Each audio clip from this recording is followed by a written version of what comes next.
Hello दोस्तों, welcome to Arjun Warrior education channel. आज हम लोग बेसिक इलेक्ट्रिसिटी प्रारंभिक वैद्युतिक चैप्टर करने जा रहे हैं, जिसमें इसका एमसीक्यू का आज लगाएंगे, जो आने वाले एग्जाम के लिए अति महत्वपूर्ण है, खास करके बिहार सरकार का बिजली विभाग ग्रेड 3 टेक्नीशियन के लिए और एएलपी के लिए। देखिए फर्स्ट क्वेश्चन क्या कर रहा है। फर्स्ट क्वेश्चन आपका क्या कर रहा है वो देखिए। कर रहा है कि कुछ विद्युत धारा जो आवधिक रूप से परिवर्तित हो जाती है उसे क्या कहा जाता है। उसे कहा जाता है आपका प्रत्यावर्ती धारा। प्रत्यावर्ती धारा that means alternating current AC. जिस विद्युत धारा का मान और दिशा एक नियत दर पर परिवर्तित होता रहता है वह प्रत्यावर्ती धारा कहलाती है।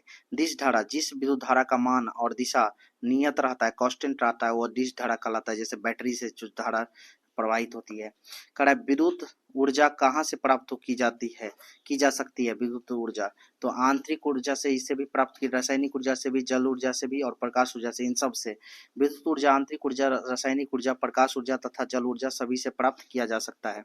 आगे क्या कह रहा है कि विद्युत सामग्री के उस गुण को क्या कहते हैं जिसके कारण उसमें से धारा करंट प्रवाहित होती है, उस गुण को चालकता कहते हैं। चालकता पदार्थों का स्वाभाविक गुण जो विद्युत धारा प्रवाह में सुगमता प्रदान करता है, चालकता कहलाता है। इसका प्रतीक जी, मात्रक महो, सीमेन एवं मात्रक का प्रतीक एस। दूसरे शब्दों में प्रतिरोध के विपरीत को चालकत्व की संज्ञा दी गई है, चालकत्व की संज्ञा दी गई है। कड़ा की आवृत्ति जितनी कम होगी बिजली का झटका उतना ही अधिक खतरनाक होगा। आवृत्ति जितनी कम होगी बिजली का झटका उतना ही अधिक खतरनाक होगा। इसलिए एसी की अपेक्षा डीसी ज्यादा खतरनाक होता है, क्योंकि डीसी की आवृत्ति शून्य होती है। ठीक है।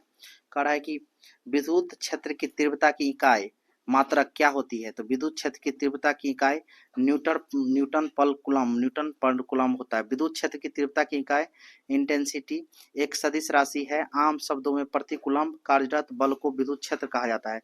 विद्युत क्षेत्र की तीव्रता बल बट्टा आवेश है। विद्युत क्षेत्र की तीव्रता force by coulomb, force by charge F by Q.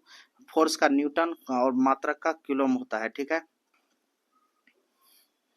बल की विद्युत रेखा सदैव पर आरंभ होती है, धनात्मक पर आरंभ होती है और ऋणात्मक पर समाप्त होती है। धनात्मक पर आरंभ होती है, ऋणात्मक पर समाप्त होती है। विद्युत धारा की दिशा ऋणायन की ओर होती है। आवेश की प्रवाह की दर को विद्युत धारा कहते हैं। विद्युत धारा की दिशा हमेशा इलेक्ट्रॉन के विपरीत दिशा में होती है। इसकी निकाय में विद्युत धारा प्रवाह सदैव धनायन से ऋणायन की ओर, जबकि इलेक्ट्रॉन प्रवाह ऋणायन से धनायन की ओर। मतलब क्या, प्लस से जो है निगेटिव की ओर किसका करंट फ्लो होता है, निगेटिव से प्लस की ओर इलेक्ट्रॉन फ्लो होता है। ठीक है। इधर करंट, इधर इलेक्ट्रॉन। एक बिंदु पर इलेक्ट्रिक तीव्रता को विद्युत क्षेत्र के स्थित बिंदु प्रति इकाई धनात्मक आवेश अनुभव किया गया बल के रूप में परिभाषित किया जाता है। विद्युत क्षेत्र की तीव्रता इंटेंसिटी ऑफ इलेक्ट्रिक फील्ड विद्युत क्षेत्र की स्थित बिंदु पर प्रति इकाई धनात्मक आवेश द्वारा अनुभव किया गया बल विद्युत क्षेत्र की तीव्रता कहलाता है। विद्युत क्षेत्र की तीव्रता एक सदिश राशि है। विद्युत क्षेत्र की इलेक्ट्रॉन की गति होती है ऊंचे विभव की दिशा में,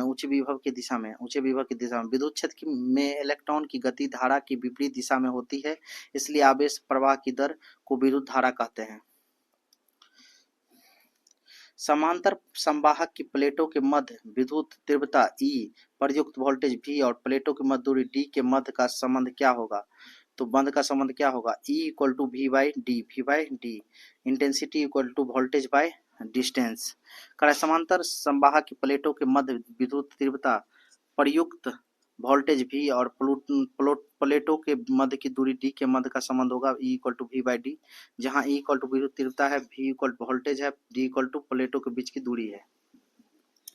1 सेंटीमीटर की दूरी पर दो प्लेटों के बीच विभवांतर 10 वोल्टेज है, तो प्लेटों के बीच विद्युत क्षेत्र तो E equal to V by D, तो V कितना है आपको 10 वोल्ट और V कितना है 10 वोल्ट और दूरी कितना है 1 सेंटीमीटर, और 1 सेंटीमीटर को आप मीटर में बदलोगे तो 1 सेंटीमीटर को 1/100 मीटर हो जाएगा।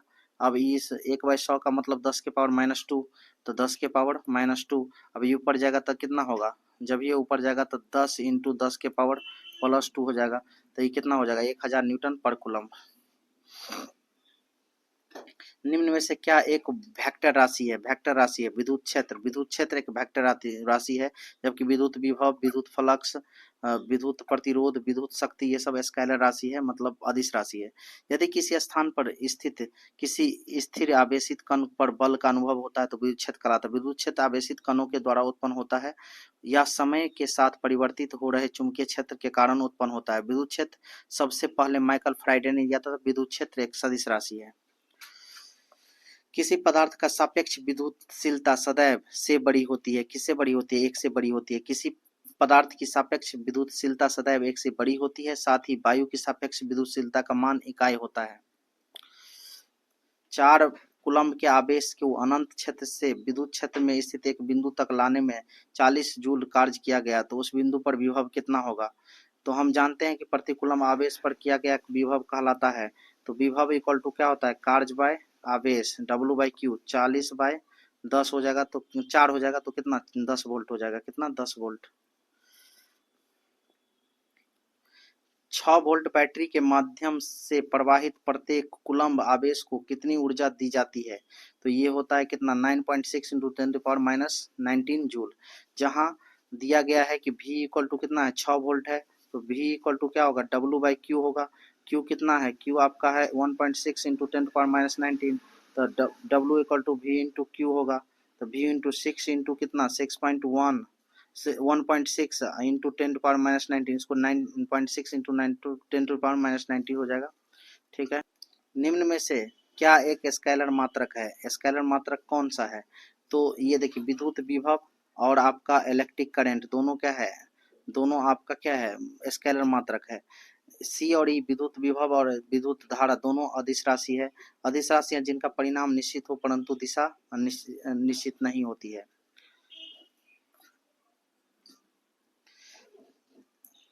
एक स्थिर विद्युत फील्ड के विरुद्ध एक इकाई चार्ज को दो बिंदुओं के बीच स्थानांतरित करने पर किया जाने वाला कार्य क्या कहलाता है? वोल्टेज कहलाता है। वोल्टेज एक स्थिर विद्युत फील्ड के विरुद्ध एक इकाई चार्ज को दो बिंदुओं के बीच स्थानांतरित करने पर किया जाने वाला कार्य कहलाता है। पर किया जाने वाला कार्य है करेक्ट वोल्टेज। वोल्टेज इकाई आवेश को अनंत से किसी विद्युत क्षेत्र में लाने में किया गया कार्य विभव कहलाता है। विभव इक्वल टू कार्य बाय क्या? आवेश dw by dq joule per coulomb या वोल्टेज। किसी चालक में विद्युत धारा प्रवाह का मान शून्य होने पर विभवांतर का मान भी शून्य होता है, जबकि विद्युत वाहक बल का मान शून्य होना आवश्यक नहीं होता है। एक स्थिर विद्युत फील्ड के विरुद्ध एक इकाई चार्ज को दो बिंदुओं के बीच स्थानांतरित करने पर किया जाने वाला कार्य क्या होता है?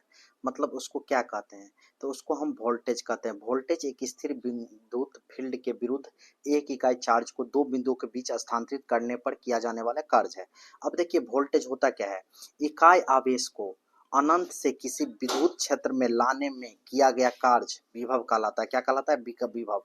मतलब यूनिट चार्ज को इन्फिनिटिव से अनंत से किसी विद्युत क्षेत्र में लाने में किया गया कार्य विभव कहलाता है। देखिए अब विभव इक्वल टू क्या होता है? जब हम प्राप्त करते हैं विभव का तो इक्वल टू होता है कार्य बाय क्या?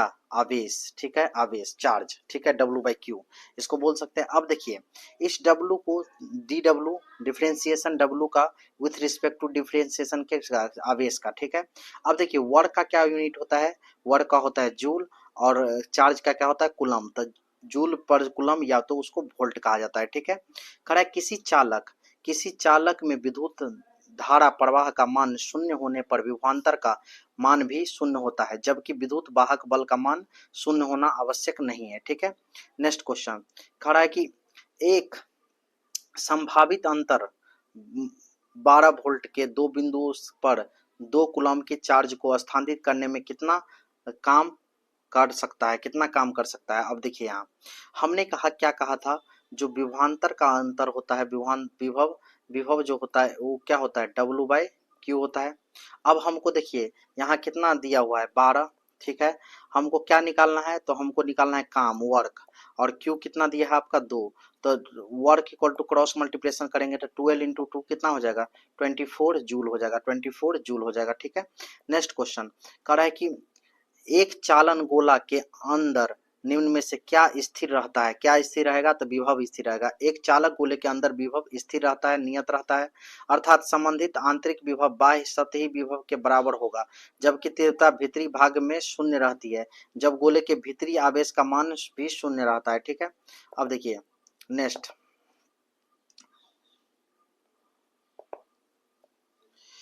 नेक्स्ट कह रहा है कि देखिए निम्नलिखित का मिलान कीजिए। प्रतिरोध का मात्रक क्या होता है आपका? तो प्रतिरोध का ओम होता है। प्रतिरोध का मात्रक क्या होता है? ओम होता है। इसके बाद प्रेरक तत्व का हेनरी होता है। प्रेरक तत्व का मात्रक क्या होता है? हेनरी होता है। वोल्टता का मात्रक, जब हम वोल्ट इक्वल टू करेंगे विभवांतर इक्वल टू वर्क अपॉन क्या होता है? चार्ज होता है, तो वर्क का क्या होगा? Joule per coulomb, joule per coulomb, J per C, joule per coulomb, तो वोल्टता का क्या होगा? जूल पर कूलम होगा। अब है धारिता का फ्राइडे होता है। धारिता का क्या होता है? फ्राइडे। प्रतिरोध का मात्रक ओम, प्रेरक तत्व का हेनरी, वोल्टता का जूलम, जूल पर कूलम और धारिता का फ्राइडे। ठीक है, नेक्स्ट विद्युत विभव को मापने की एसआई इकाई क्या है? विद्युत विभव को मापने की एसआई इकाई वोल्ट है। क्या है? वोल्ट है। विभवांतर को वोल्ट में मापते हैं, प्रतिरोध को ओम में मापते हैं, प्रतिरोधकता को ओम मीटर में, प्रतिरोधकता ओम मीटर में, प्रतिरोधकता विद्युत धारा एम्पियर में मापते हैं। ठीक है, आगे देखिए क्या करा है। निम्नलिखित में से कौन सा मापदंड लैंप के समांतर कनेक्शन में समान होता है? तो ये होता है वोल्टेज। वोल्टेज किसी भी समांतर परिपथ में एसी या डीसी में सदैव विभव वोल्टेज का मान समान रहता है। किसी भी श्रेणी क्रम परिपथ में एसी या डीसी में सदैव विद्युत धारा इलेक्ट्रिक करंट का मान समान रहता है। अब क्या कर रहा है कि एक परिपथ में दो बिंदुओं के बीच विद्युत धारा का संचालन करने के लिए आवश्यक वोल्टेज को क्या कहा जाता है? तो आवश्यक वोल्टेज को विभवांतर कहा जाता है। क्या कहा जाता है? विभवांतर कहा जाता है। देखिए एक परिपथ में दो बिंदुओं के बीच विद्युत धारा का संचालन करने के लिए आवश्यक वोल्टेज को विभवांतर कहा जाता है। विभवांतर की इकाई वोल्ट होती है। विभवांतर में सदैव उच्च विभव में न्यून विभव की ओर धारा होती है। मतलब विभवांतर में हमेशा हाई वोल्टेज से किधर? लो वोल्टेज की ओर धारा का स्थानांतरण होगा। देखिए यहाँ ए है, ए से बी परिपथ में जाना है, करंट जा रहा है, ये रेसिस्टेंस है, रेसिस्टेंस आर है। ठीक है, कह रहा है कि यदि धारा आई ब्रांच में प्रवाहित होता है तो आई इक्वल टू क्या होगा?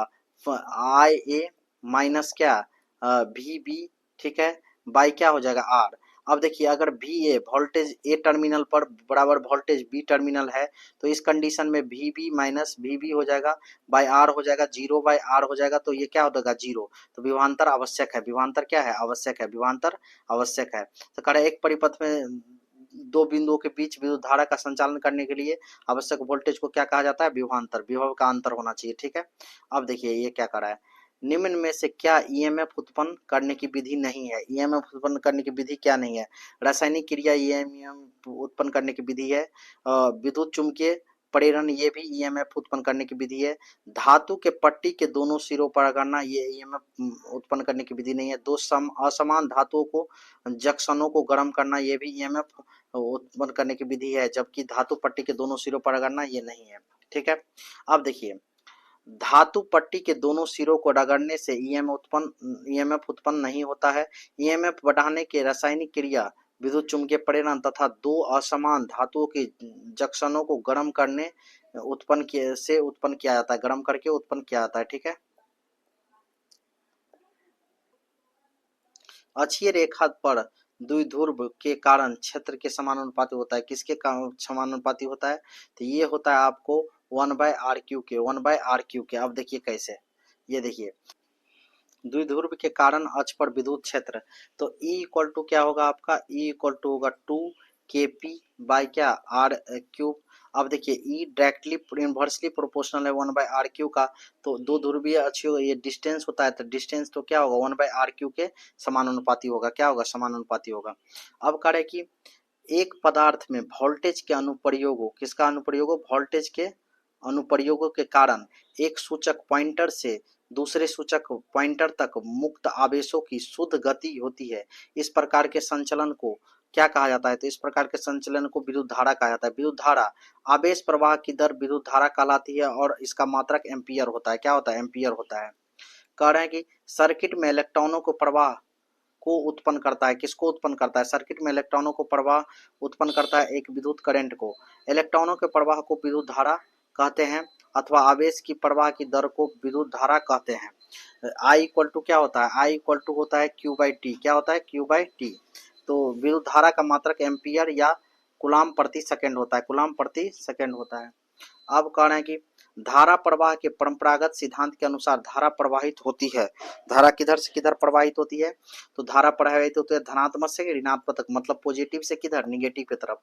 धारा प्रवाह के परंपरागत सिद्धांत के अनुसार विद्युत धारा प्रवाह की दिशा पॉजिटिव वस्तु से निगेटिव वस्तु की ओर होती है तथा इलेक्ट्रॉन के बहाव दिशा ऋणात्मक से धनात्मक की तरफ। ये क्या होगा? करंट की प्रवाह होगा, आई की प्रवाह, करंट की प्रवाह, और इधर से इधर किसकी प्रवाह होगा? इलेक्ट्रॉन की प्रवाह। किसको? इलेक्ट्रॉन की प्रवाह, निगेटिव से पॉजिटिव की तरफ। खड़ा इलेक्ट्रॉन के प्रवाह को क्या कहा जाता है? इलेक्ट्रॉन के प्रवाह को धारा कहा जाता है। आवेश प्रवाह की दर को विद्युत धारा कहते हैं। विद्युत धारा इलेक्ट्रॉनों के बहाव के विपरीत दिशा में बहती है। धारा की दिशा सदैव धनात्मक से ऋणात्मक बिंदु तक, उच्च विभव में निम्न विभव की ओर, और धारा खुले परिपथ में प्रवाहित नहीं होती है। धारा प्रवाह हेतु विभवांतर आवश्यक है। आई इक्वल टू क्या होता है? Q by T. I equal to विद्युत धारा इक्वल टू आवेश बटा समय।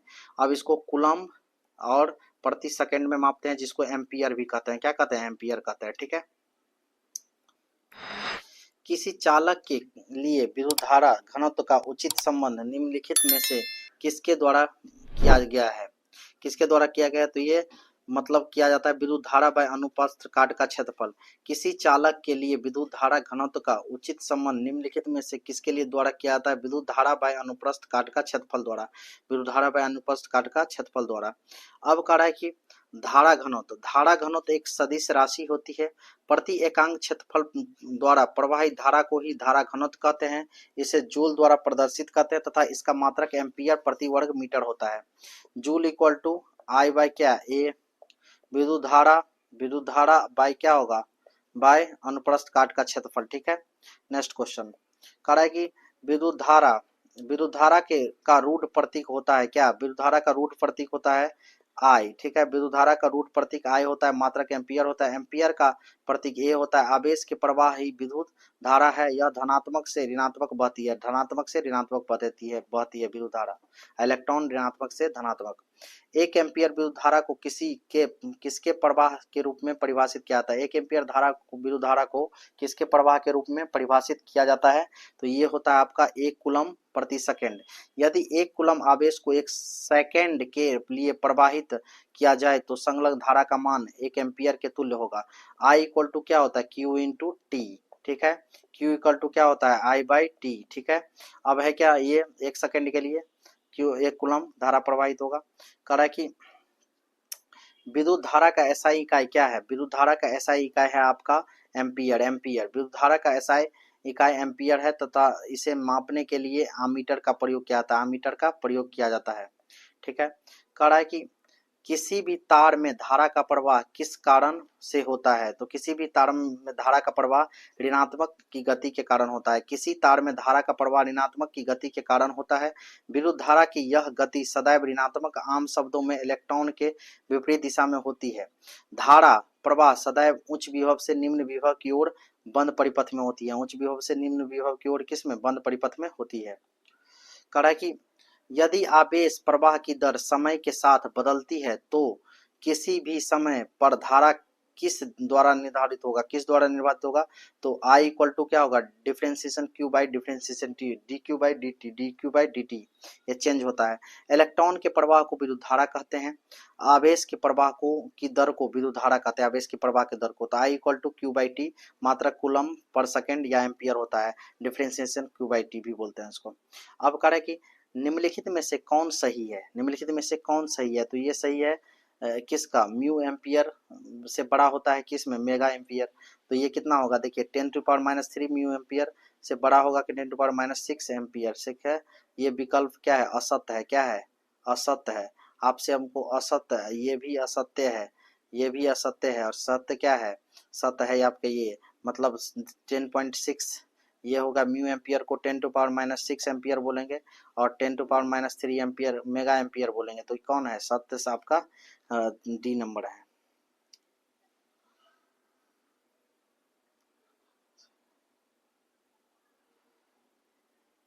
चलिए देखिए,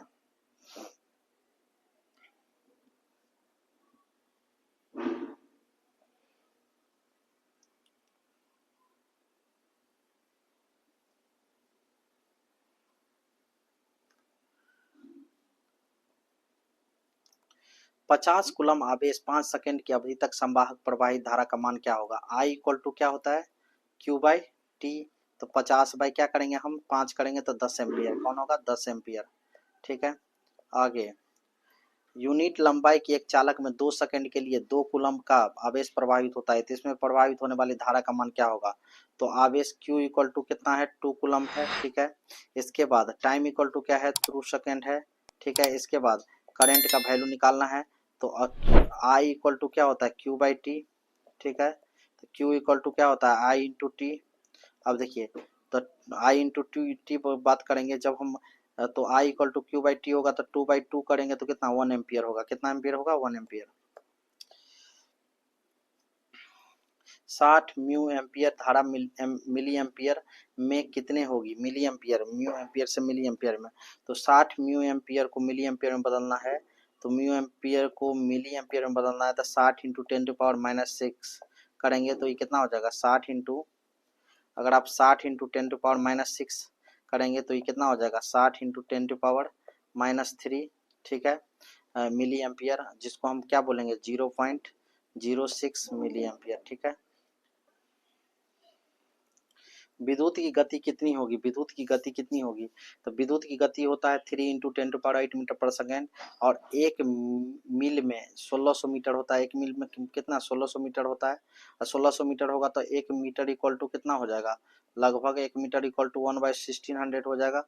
ये कितना होगा, विद्युत गति जो होगा C इक्वल टू 10 इंटू 10⁸8/1600, ये कितना हो जाएगा, 1600 हो जाएगा। जब इसको हम करेंगे तो 30 बाई कितना हो जाएगा, 16 इंटू 10 टू पावर कितना, 10⁻7 इंटू 10⁻²। ठीक है, तो ये कितना हो जाएगा, ये आपका हो जाएगा लगभग कितना 1.87 और इंटू 10⁵ मिल पर सेकेंड। इसको अच्छी 1,46,86,000 के आसपास हो जाएगा, जो ऑप्शन नंबर सी है।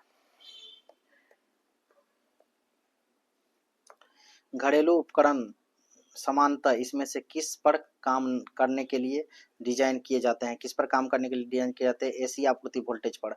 प्रत्यावर्ती धारा अल्टरनेटिव करंट एसी, जिस विद्युत धारा का मान और दिशा एक नियत दर पर परिवर्तित होता रहता है वह प्रत्यावर्ती धारा कहलाती है। इसके उपयोग घरेलू, औद्योगिक आदि क्षेत्रों में प्रकाश, ऊष्मा, ठंडक और यांत्रिक ऊर्जा आदि प्रदान करने वाले उपकरणों को परिचालित करने के लिए किया जाता है। जब विद्युत धारा धात्विक कंडक्टर से होकर गुजरती है तो तापमान किस कारण बढ़ जाती है, चालन, इलेक्ट्रॉन और परमाणुओं के बीच टकराव के कारण। जब विद्युत धारा धात्विक कंडक्टर से होकर गुजरती है तो धातुओं के धनात्मक ताप गुणांक, पॉजिटिव टेम्परेचर कोफिशिएंट के कारण उनका ताप बढ़ जाते हैं, अतः उनमें चालक इलेक्ट्रॉनों और परमाणुओं के बीच टकराव के कारण होता है। एक परिपथ में परिवाहित विद्युत धारा उत्पन्न करती है, क्या उत्पन्न करती है, तापीय प्रभाव, रासायनिक प्रभाव, चुंबकीय प्रभाव, उपरोक्त सभी। करा एक परिपथ में उपरोक्त सभी प्रकार के विद्युत धारा उत्पन्न की जा सकती है, जैसे तापीय प्रभाव हीटर में, रासायनिक प्रभाव बैटरी में तथा चुंबकीय प्रभाव मशीन में। चल रही ट्रेन में बैठे हुए एक व्यक्ति में कौन सी ऊर्जा होती है, कौन सी ऊर्जा होती है, तो स्थैतिक ऊर्जा और गतिज ऊर्जा दोनों।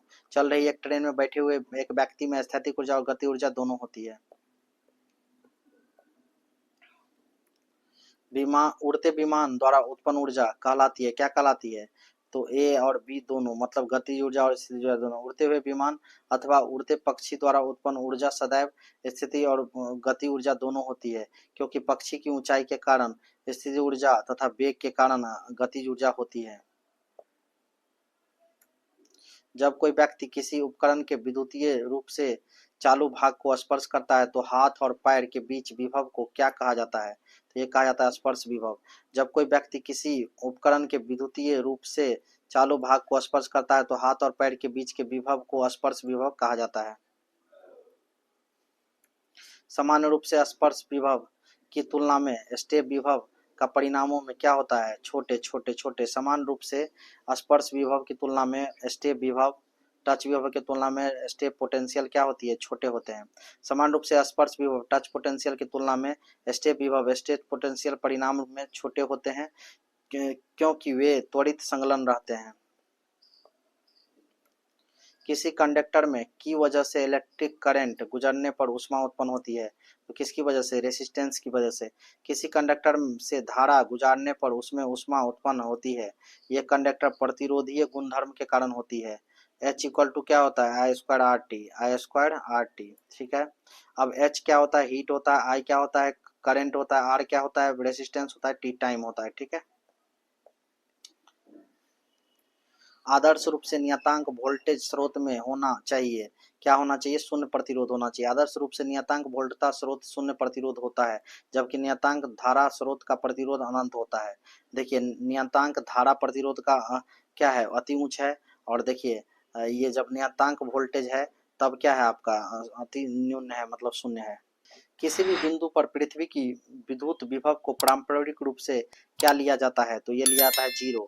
किसी भी बिंदु पर पृथ्वी की विद्युत विभव को पारंपरिक रूप से शून्य माना जाता है, इसलिए इसे अर्थिंग कहा जाता है। वैद्युतिक प्रणाली में अर्थिंग को हरे रंग से परिवर्तित प्रदर्शित किया जाता है, हरे रंग से प्रदर्शित किया जाता है। किसी पदार्थ के सतह से इलेक्ट्रॉनों का विमोचन क्या कहलाता है? तो इलेक्ट्रॉनिक उत्सर्जन। पदार्थ के सतह से इलेक्ट्रॉनों का विमोचन इलेक्ट्रॉनिक उत्सर्जन कहलाता है, अतः यह कैथोड पर द्वारा उत्सर्जित इलेक्ट्रॉन को दर्शाता है। जब एक परावैद्युत एसी वोल्टेज के अधीन होता है तो पदार्थ विद्युत ऊर्जा अवशोषित की जाती है, इस ऊर्जा को क्या कहा जाता है? तो इस ऊर्जा को परावैद्युतिक हानि कहा जाता है। किसी विद्युतरोधी पदार्थ द्वारा ऊर्जा को अवशोषित करने पर होने वाली हानि परावैद्युतिक हानि कहलाती है। जब एक परावैद्युतिक एसी वोल्टेज के अधीन होता है तो पदार्थ विद्युत ऊर्जा अवशोषित की जाती है, इस ऊर्जा को क्या कहा जाता है? परावैद्युतिक हानि।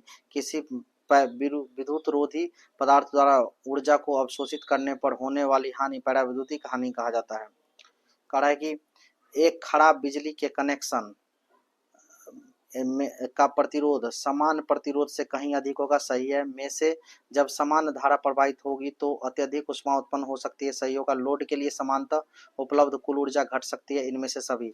एक खराब बिजली के कनेक्शन की क्षतियां निम्न है, जैसे कनेक्शन का प्रतिरोध समान प्रतिरोध से कहीं अधिक होगा, कनेक्शन में से समान धारा प्रवाहित होगी तो अत्यधिक ऊष्मा उत्पन्न हो सकती है, एवं लोड के लिए समानतः उपलब्ध कुल ऊर्जा घट सकती है। इलेक्ट्रिसिटी शब्द की उत्पत्ति के संबंध में है, तो इलेक्ट्रिसिटी के शब्द की उत्पत्ति, इलेक्ट्रिसिटी शब्द की उत्पत्ति लैटिन शब्द से हुई है, सही है। इलेक्ट्रिसिटी का खोज बेंजामिन फ्रैंकलिन को जाता है, ये आपका नहीं। इसके बाद इसे आंतरिक से विद्युत ऊर्जा में परिवर्तित किया जाता है, आंतरिक से विद्युत ऊर्जा में परिवर्तित किया जाता है। कह रहा है कि इलेक्ट्रिसिटी शब्द की उत्पत्ति में कौन सा कथन सत्य नहीं है? सत्य नहीं है पूछा है, देखिए। तो ये आपका सत्य इलेक्ट्रिसिटी शब्द की उत्पत्ति लैटिन भाषा से हुई, गलत है। इलेक्ट्रिसिटी की खोज का श्रेय बेंजामिन फ्रैंकलिन को जाता है, वही तो कह रहे हैं। बेंजामिन फ्रैंकलिन क्या है? इलेक्ट्रिसिटी का आविष्कार किया है। इसे आंतरिक ऊर्जा से विद्युत ऊर्जा में, यही दो ऑप्शन देख करके मुझे पता चला। ऑप्शन विद्युत ऊर्जा को से आंतरिक ऊर्जा को विद्युत ऊर्जा में बदलता है, तो इसका ऑप्शन क्या होगा? केवल एक गलत है और ये 2 और 3 सही है। इलेक्ट्रिसिटी शब्द की उत्पत्ति ग्रीक भाषा से हुई है, किससे हुई है? ग्रीक भाषा से हुई, जिसका अर्थ होता है अंबर। और देखिए इलेक्ट्रिसिटी का खोज का श्रेय जाता है बेंजामिन फ्रैंकलिन को, फादर ऑफ इलेक्ट्रिसिटी कहा जाता है। आंतरिक ऊर्जा से विद्युत ऊर्जा में बदलता है। Thank you for watching. अगर आपको ये वीडियो पसंद आया हो तो लाइक कीजिए और ऐसे ही वीडियो के लिए हमारे चैनल को सब्सक्राइब कीजिए। Thank you for watching.